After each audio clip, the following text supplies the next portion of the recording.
सोमनाथ सूर्यवंशी आमच्या समाजाचा होता. बाबासाहेब आंबेडकरांच्या पुतळ्याची विटंबना परभणीमध्ये झाल्यानंतर त्या ठिकाणी आंदोलन झालेलं होतं. त्या आंदोलनामध्ये तोही सहभागी होता. त्याचा पोलीस कोठडीमध्ये मृत्यू झालेला होता. अशा पद्धतीनं ऑपरेशन सिंधूरचा अपमान करणं ही बाब अत्यंत चुकीची आहे. की पोलिसांच्या मारहाणीमध्ये त्यांचा मृत्यू झाला अशा पद्धतीचा आरोप ठेवण्यात आला. मुंबई हायकोर्टानं पोलीस कर्मचाऱ्यांवरती गुन्हे दाखल करण्याचे आदेश दिले होते. मात्र राज्य सरकार अपिलामध्ये सुप्रीम कोर्टामध्ये आलेलं होतं. त्या विरोधामध्ये प्रकाश आंबेडकरांनी बाजू मांडली आणि सुप्रीम कोर्टानं हायकोर्टाचा निकाल कायम ठेवलेला आहे. पोलीस कर्मचाऱ्यांवरती गुन्हे जे आहेत ते दाखल होतील का? तुमची काय अपेक्षा आहे? कोर्टानं जो निर्णय दिला त्याकडे कसं पाहता? मला असं वाटतं की सोमनाथ सूर्यवंशी हा लॉचा स्टुडंट होता. तो परभणीमध्ये राहणारा होता, परंतु तो मूळ निवासी लातूरचा होता आणि त्याची आई वगैरे पुण्यामध्ये राहत होती. तो मध्यंतरी आता isakal.com आहे देशातील नंबर 1 ची मराठी न्यूज वेबसाईट. प्रत्येक अपडेटसाठी isakal.com ला नक्की भेट द्या. बाबासाहेब आंबेडकरांच्या पुतळ्याची विटंबना परभणीमध्ये झाल्यानंतर त्या ठिकाणी आंदोलन झालेलं होतं. त्या आंदोलनामध्ये तोही सहभागी होता आणि त्यांना पोलिसांनी पकडलेलं होतं आणि पोलिसांनी पकडल्यानंतर त्याचा पोलीस कोठडीमध्ये मृत्यू झालेला होता. त्यामध्ये मुंबईच्या हायकोर्टाने सांगितलेलं आहे की पोलिसांच्या मारहाणीमध्ये त्याचा मृत्यू झालेला आहे. त्यामुळे त्यांच्यावर कारवाई होणं अत्यंत आवश्यक आहे. माझ्या पक्षाची भूमिका ही आहे की मी जरी मंत्री असलो तरी सोमनाथ सूर्यवंशी आमच्या समाजाचा होता आणि बाबासाहेब आंबेडकरांच्या पुतळ्याच्या समोर ठेवलेलं संविधान आहे त्या संविधानाची काच फोडून त्या ठिकाणी संविधानाचा अपमान केलेला होता.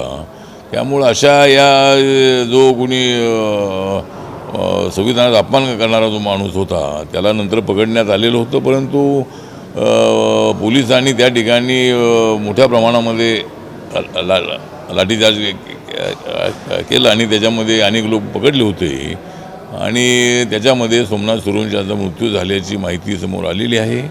त्यामुळं ज्या पोलिसांवरती कारवाई करा असं जे हायकोर्टाने सांगितलेलं आहे त्यांच्यावर कारवाई झाली पाहिजे. आणि माननीय देवेंद्र फडणवीस हे महाराष्ट्राचे मुख्यमंत्री तर आहेतच आहेत, पण ते गृहमंत्री आहेत.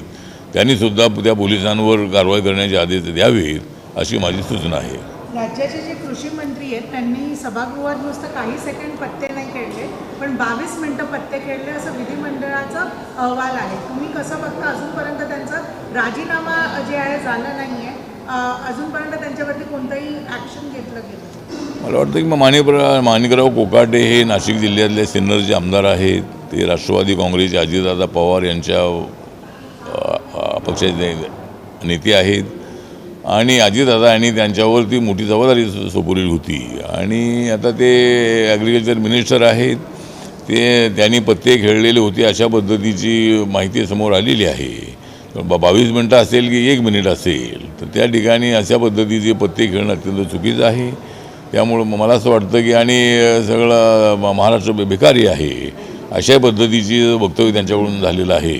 त्यामुळे मला असं वाटतं की या संबंधामध्ये माननीय मुख्यमंत्र्यांनी आणि अजितदादा पवार यांनी लवकरात लवकर निर्णय घ्यावा आणि अशा पद्धतीनं मंत्रिमंडळाची इमेज खराब करणारी जे काही लोक आहेत त्यांच्यावर कारवाई करणं अत्यंत आवश्यक आहे असं माझं मत आहे. काल संसदेत आपण बघितलं लोकसभामध्ये ऑपरेशन सिंधूरवर डिस्कशन सुरू होतं. राहुल गांधी बोलले, प्रियांका गांधी बोलले, पंतप्रधान नरेंद्र मोदी पण बोलले. पंतप्रधान नरेंद्र मोदी यांनी सांगितलं की तिसऱ्या कोणत्याही व्यक्तीचं किंवा देशाचं मध्यस्थीमध्ये रोल नव्हतं. मात्र त्याच्याच नंतर ट्रम्पने 33rd टाईम हे सांगितलं आहे की त्यांच्यामुळेच युद्धबंदी झाली आहे. मला असं वाटतं की माननीय नरेंद्र मोदी यांनी कालच्या भाषणामध्ये सांगितलेलं आहे की भारत आणि पाकिस्तानचा विषय आहे. दुसऱ्या देशाला इंटरफेअर करण्याचा कुठलाही अधिकार नाही आणि त्यामुळं सुरुवातीपासूनच भारताने भूमिका घेतलेली होती की आम्हाला कुठल्या तिसऱ्या एका मित्राची आवश्यकता अजिबात नाही. तर हा प्रश्न सॉल्व्ह करायचा असेल तर पाकिस्तानसोबत चर्चा होणंच क्लिअर होऊ शकतो आणि त्यामुळे तीच भूमिका काल नरेंद्र मोदी साहेबांनी मांडलेली आहे. त्याच्यामध्ये राहुल गांधी, प्रियांका गांधी यांनी जरी सांगितलेलं असलं की ट्रम्प यांच्या आदेशामुळं युद्धबंदी झालेली आहे तर ते सीज फायर जो आहे तो काय त्यांच्या सांगण्यामुळे झालेला आहे असं अजिबात नाही. आपलं लक्ष असं होतं की जे आतंकवाद्यांनी पहलगावमध्ये हल्ला केलेला आहे त्याच्यामध्ये अनेक लोकांचा मृत्यू झालेला आहे. ते आतंकवाद्यांना धडा शिकवल्याशिवाय आम्ही राहणार नाही अशा पद्धतीची भूमिका माननीय नरेंद्र मोदी आणि आमच्या सरकारची होती.